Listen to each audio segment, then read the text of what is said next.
நான் இப்படிதான்ப்பா இருப்பேன். நான் இப்படிதான் இருப்பேன். எல்லாரும் இப்படிதான் இருக்கணும். ஏன்னா ஒரு லீடர்ஷிப் சூரிய பகவான் நவகிரக தலைவர். அப்போ என்ன பண்ணுவா கேட்டீங்கன்னா, அவங்க ஃபேமிலி எப்படி இருக்கணும், அவங்க எந்த ரேஞ்சில் இருக்கணும்னு எல்லாத்தையும் பார்க்கும். ஆனா எல்லா இடத்திலும் செம்ம பழகுவாங்க, பாகுபாடு இல்லாம பழகுவாங்க. அதனாலேயே சில காயங்கள், சில வலி வேதனைகள். ஆனா இவங்க வாங்குற அடிதாங்க அதிகமா இருக்கும். பாசத்தால மற்றவங்க பார்த்தீங்கன்னா காற்ற அன்பால அதில் நிறைய அடிகள் விழுகும். எதிர்பார்க்குற விஷயம் அதிகமாக ஏமாற்றத்துக்குள்ள போய் இருக்கிறது சிம்மராசி தான். யோசிப்பாங்க, இவங்க நம்ம சொன்னா என்ன சொல்லுவாங்க, இதுக்கு என்ன பதில் வரும், இந்த பதிலுக்கு நம்ம என்ன பதில் கொடுக்கணும், இது எப்படி இந்த பிரச்சனையை சுமூகமா கொண்டு போகணும், பிரச்சனையை பெருசுப்படுத்தாம இருக்கணும்னு அழகா உட்காந்து திங்க் பண்ணுவாங்க. ஆழம் தெரியாமல் கால விட மாட்டாங்க. பொறுமையை யோசிச்சுதான் எல்லாமே பக்குவமா செய்வாங்க. காலப்பு 5ஆம் இடம் தான் ஆள் மனது. இவங்க ஆள் மனதுக்குள் ஒரு கோட்டையும் கட்டுவாங்க. அதுல கேட்டும் போட்டு உட்காந்துக்குவாங்க. கோட்டையை கட்டி வச்சுட்டு கேட்டை போட்டு உட்காந்துட்டா எப்படிங்க வாழ்றது? ஜட்ஜே இவங்க தாங்க. ஒரு பிரச்சனைக்கு என்ன பண்ணிடுவாங்க, அது சரி தவறு ரெண்டாவது விஷயம், போய் நிற்பாங்க, பஞ்சாயத்து பேசுவாங்க. அங்க எத்தனை பேர் இருந்தாலும் இவங்க தான் தீர்ப்பு கொடுப்பாங்க. ஜட்ஜ்மெண்ட் கொடுத்துட்டு வந்துட்டே இருப்பாங்க. தொழில் பண்ற இடத்துல, சர்வீஸ் பண்ற இடத்துல, உங்க வேலைக்குன்னு போற இடத்துல யாருக்கும் எதுவும் சொல்லாதீங்க. நீங்க நல்லதை சொன்னாலுமே கூட, அது சரியா இருந்தாலும் கூட, தேவையில்லாத அவமானங்கள், வம்பு, வழக்கு, சண்டை, கோர்ட்டு, கேஸு எல்லாம் வரும்.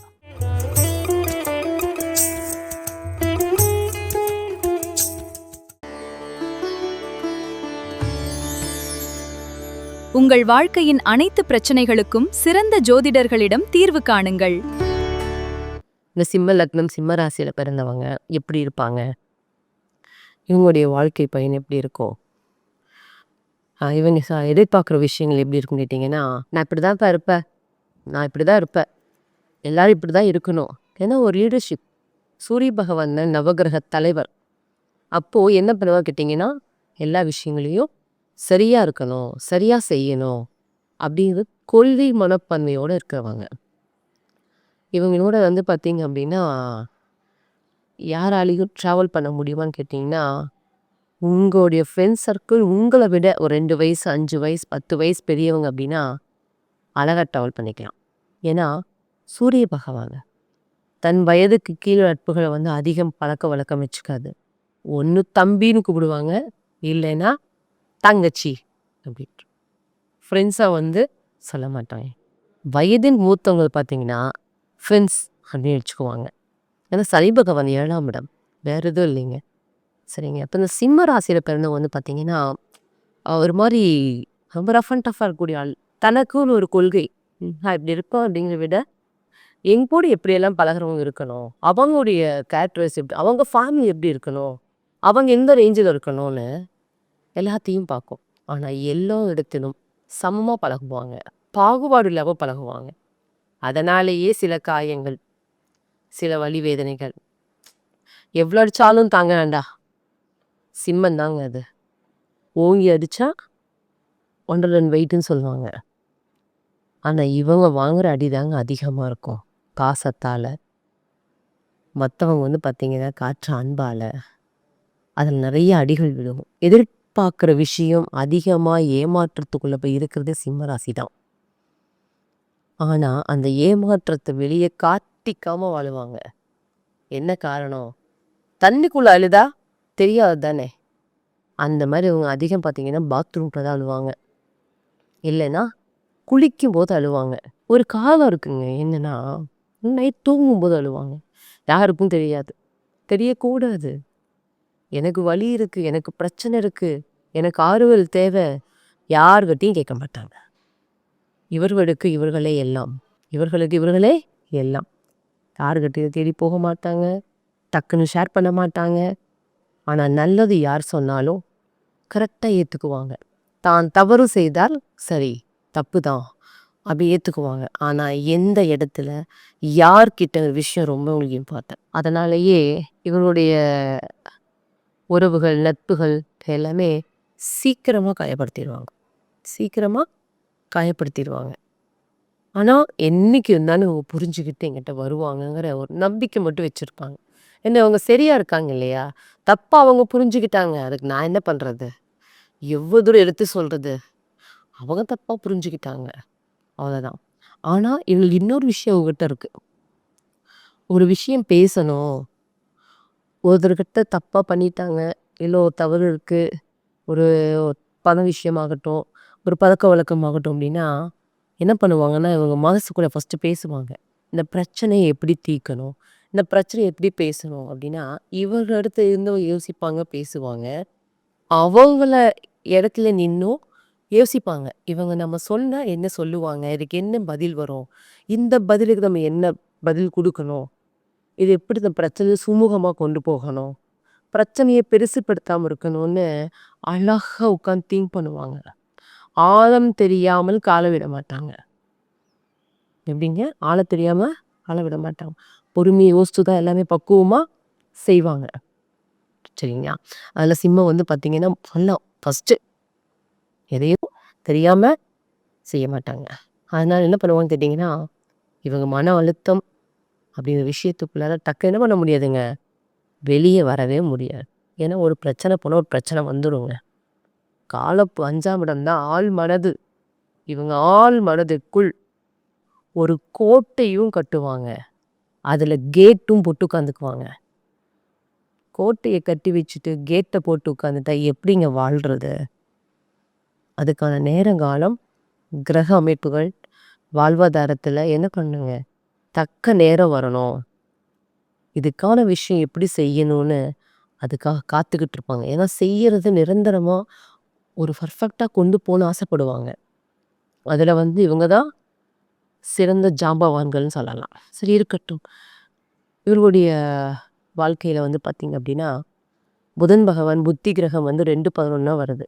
அதனால எந்த இடத்துலயுமே இவங்க என்ன பண்ணுவாங்க, அளவா தான் பேசுவாங்க. தனக்குன்னு வந்து பார்த்தீங்கன்னா, ஒரு பொறுப்பு இருக்கும். நான் இப்படிதான் இருக்கேன் ஒரு இடத்துல. அவங்க கிட்ட இந்த விஷயம் பேசினா போதும். அவங்க வந்து இந்த கேள்விக்கு இந்த பதில் கேட்டா போதும். அவங்களுக்கு என்ன பிரச்சனை? அதுக்கு மட்டும் தீர்வு குடுத்தா போதும். நமக்கு என்ன பிரச்சனை? அத மட்டும் சொன்னா போதும்னு ஒரு லிமிட். அத தாண்டி வெளிய வர மாட்டாங்க. அதனாலேயே உங்களுக்கு என்ன ஆகுங்க? டிப்ரஷனோ, எமோஷனலோ அதிகமா இருக்கும். பலமும் அதுதான். பலவீனமும் அதுதான். பலம் வெளிய தெரியலாம். பலவீனம் வெளிய தெரியக்கூடாது. அது பேராபத்து இல்லைங்களா? அப்ப புதன் புத்தி கிரகம்.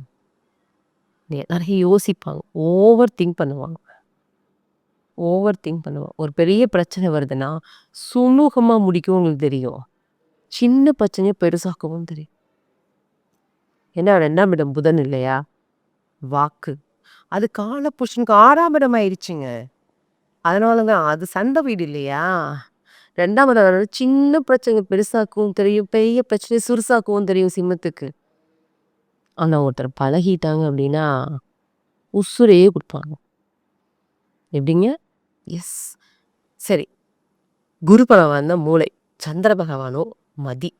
இல்லைங்களா? மனசு சொல்லக்கூடிய கிரகம் இந்த வீட்டுக்கு விரைய வீடாயிடுச்சு. மூளை சொல்லக்கூடிய கிரகம் 5, 8 ஆயிடுச்சுங்க. அப்ப அந்த கிரகம் பாருங்க 12ஆம் வீட்ல வந்து குரு உச்சம் அடையறாரு. 12ஆம் அதிபதி 12ஆம் இடத்துல ஆட்சி பெறுறாரு. பொதுவா மனமதி அதிபதி கிரகம் சிம்மம் இல்ல சந்திரன் இல்லைங்களா? அவன் விரையாதிபதி தானே! அப்போ குரு யாருங்க? ஆள் மனது. அவர் தான் மூளை. 5+8 ஆயிடுச்சு. 12ஆம் இடத்துல உச்சம் 6ஆவது இடத்துல போய் நீச்சம் அடையறாரு.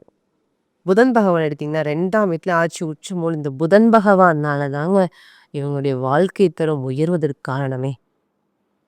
புதன் எங்கேயும் விட்டு குடுக்க மாட்டார். சிம்மத்த. கூடவே இருந்து பயணம் பண்ணுவார்.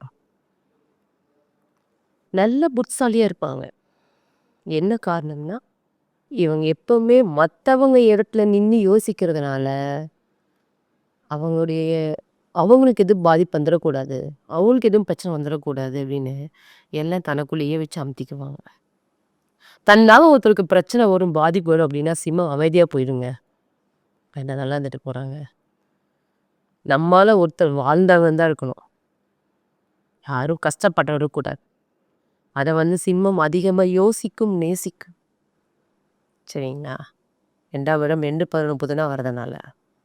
ஆனால் இங்கே குருவோடைய பலம் பார்த்தீங்களா? மூளை இல்லை, சந்திரனும் பாண்டாயிட்டார் இல்லையா? சதா சர்வகாலமும் ஒரு திங்கிங்குள்ளேயே, ஒரு மன அழுத்தத்துக்குள்ளேயே இருப்பாங்க. அதுவும் ஜென்ம ராசிக்குள்ள கேதுவோ, இந்த லக்னத்துக்குள்ள கேதுவோ ராகுவோ வரும் பொழுது அஷ்டம சனி காலம், 7.5 சனி காலம், ஜென்ம சனி காலம் எல்லாம் வச்சு ஓரளவுக்கு ப்ரெஷர் கொடுத்து உறவுகளை கட்டாயம் பிரிச்சிருங்க, நட்புகளையும் பிரிச்சிருங்க. செய்யக்கூடிய தொழிலையும் லாபத்தை கொடுக்காம கஷ்டத்தை கொடுத்து ஏற்ற தாழ்வுக்குள்ளே இறக்குது. எதோ கொடுத்தாலும் நீ என்ன வேணா அடி, நான் தாங்குறேன், எவ்வளோ வேணும் அடி தாங்குறேன், எப்படிங்க, நான் நான் பார்த்துக்கிறேன், என்னால் முடியும். எனக்கு ஒரு பிரச்சனை வருது அப்படின்னா அதை தாங்கக்கூடிய சந்தர்ப்பத்தையோ அதிலிருந்து வெளியே வரக்கூடிய சூழலையோ எனக்கு இறைவன் உணர்த்துறார். இறைவன் கூட என்னைக்கும் இருப்பார் அப்படிங்கிற ஒரு விஷயம் வந்து ரொம்ப ஸ்ட்ராங்காக நினைப்பாங்க சிம்மம். அதனால் எதையும் தாங்கும் இதயம் சிம்மத்திற்கு உண்டு. சரி, இவர்களை பொறுத்தளவு பார்த்தீங்கன்னா புதன் நல்லவர் தான். ஆனால் புதன் போய் உட்காரக்கூடாது 12ஆம் இடத்துல. சிம்ம லக்னத்தை பிறந்தவங்களுக்கும் சிம்ம ராசியில் பிறந்தவங்களுக்கும் புதன் பகவான் 12ஆம் இடத்துல இருக்காரு அப்படின்னா இவர்கள் எதை யோசிக்காம பேசுவாங்க, மற்றவங்களை காயப்படுத்துவாங்க. எப்படிங்க மற்றவங்கள காயப்படுத்துவாங்க? சப்போஸ் குருவுடைய பார்வை இருந்தால் பரவாயில்ல, குரு பகவான் பார்க்கல, குரு பகவான் செவ்வாய் பகவான் பார்க்குறாருன்னு வச்சுக்கோங்க. செவ்வாய் பகவான் சிம்மத்துக்கு 6ஆம் இடத்துல உச்சம் பெற்று இந்த புதன் பகவானை பார்த்தா இவங்க தாங்க ஜட்ஜே, இவங்க தாங்க. ஒரு பிரச்சனைக்கு என்ன பண்ணிடுவாங்க, அது சரி தவறு 2வது விஷயம், போய் நிற்பாங்க, பஞ்சாயத்து பேசுவாங்க. அங்கே எத்தனை பேர் இருந்தாலும் இவங்க தான் தீர்ப்பு கொடுப்பாங்க, ஜட்ஜ்மெண்ட் கொடுத்துட்டு வந்துட்டே இருப்பாங்க. நடந்த விஷயம் என்ன சரி தவறு ஆய்வுக்குள்ளே எடுத்துட்டாலும் கூட பாதிக்கப்படுறது இவர்களால் தான், மற்றவர்கள். செவ்வாய் மகரத்திலிருந்து புதன் பகவான் கடகத்தில் இருந்தால் தவறான சிந்தனை போகும், தவறான முடிவுகள் எடுத்துருவாங்க, மற்றவங்களை பற்றி யோசிக்க மாட்டாங்க. டக்கு டக்கு இருக்கிற முடிவோ பேச்சுவார்த்தைகளோ சுற்றி இருக்கிறவங்களும் அதிக காயப்படுத்துவாங்க. கவனமாக இருக்கணும். சப்போஸ் செவ்வாய் பகவான் பாருங்க சிம்மத்தில் வந்து ஸ்ட்ராங்காக உட்காந்துட்டாரு, அதே குரு பகவானும் கூட வந்து உட்காந்துட்டாங்க, குரு பகவானும் கூட வந்து உட்காந்துட்டாங்க. செவ்வாய் யாரு சிம்மத்துக்கு ஒரு கேந்திர திரிகோணாதிபதி, 4ஆம் அதிபதி, சுகாதிபதி அவர் தான், பாக்யாதிபதி அவர் தான், பாதகாதிபதியும் அவர் தான். குரு பகவான் 5, 8 நட்பு கிரகம் இருக்காங்களே சிம்மத்துக்கு செவ்வாயும் குருவும். ஆனால் மேஷத்தில் வந்து உட்காந்துட்டாங்களே, இங்கே பார்க்குறாங்க குரு தகவல் லக்னத்தையோ இங்கே சிம்ம விட்ட பார்ப்பார். செவ்வாய் பகவான் 12ஆம் இடத்தை பார்க்குறாரு.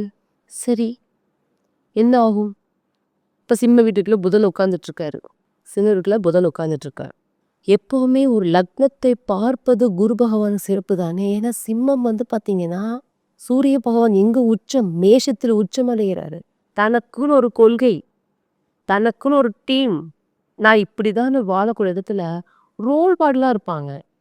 இவங்க சொல்லக்கூடிய வார்த்தைக்காக காத்துக்கிட்டு இருப்பாங்க, அப்படியே செய்வாங்க.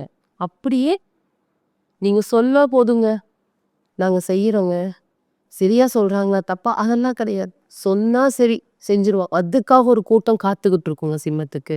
அவர்களெல்லாம் கரெக்டாக வழிநிறுத்தி கொண்டு போவாங்க. இந்த குட் கேரக்டர்லாம் சிம்மத்துக்கு இருக்குது. அதே குரு பகவான் வந்து ரிஷபத்தில் இருக்கார் அப்படின்னு வச்சுக்கோங்க. எங்கே பார்க்குறாருங்க, காலப்புருஷனுக்கு 6ஆம் இடத்த 5வது பார்வையாக சிம்மத்து 2ஆம் இடத்தை பார்க்குறாரு. இங்கே சரியான வில்லங்கம். அஷ்டமாதிபதி வந்து என்ன ஆகிறாருங்க, வாக்குஸ்தானத்தை பார்த்தா அதிகம் பேசாதீங்க, சப்போர்ட் யாருக்கும் போடாதீங்க, தொழில் பண்ணுற இடத்துல, சர்வீஸ் பண்ணுற இடத்துல, உங்கள் வேலைக்குன்னு போகிற இடத்துல யாருக்கும் எதுவும் சொல்லாதீங்க. நீங்கள் நல்லதை சொன்னாலுமே கூட அது சரியாக இருந்தாலும் கூட தேவையில்லாத அவமானங்கள், வம்பு வழக்கு, சண்டை, கோர்ட்டு கேஸு எல்லாம் வரும். இதெல்லாமே என்ன பண்ணுவீங்க, சந்திப்பீங்க. உங்களால் அதிகம் பேச முடியாது. எப்படிங்க பேச முடியும்? உங்கள் ராசிக்கு ஒரு வேகம் இருக்கும் இல்லையா, அதை நீங்கள் காட்ட முடியாது. அப்போ என்ன ஆகும், இது மன வியாதியாக மாறும், மன அழுத்தமாக மாறும். அதனால் எப்போவுமே கொஞ்சம் நீங்கள் கவனமாக இருக்கணும். இந்த சிம்மத்தை பொறுத்தளவுக்கு இந்த கிரக சூழல்கள் இருக்குது அப்படின்னா கொஞ்சம் பக்குவமாக இருந்துக்கும். இல்லை உங்கள் ஜாத் அனுப்புங்க, நான் பார்த்து சொல்கிறேன். நன்றி, வாழ்த்தும், பாராட்டு. உங்கள் வாழ்க்கையின் அனைத்து பிரச்சனைகளுக்கும் சிறந்த ஜோதிடர்களிடம் தீர்வு காணுங்கள்.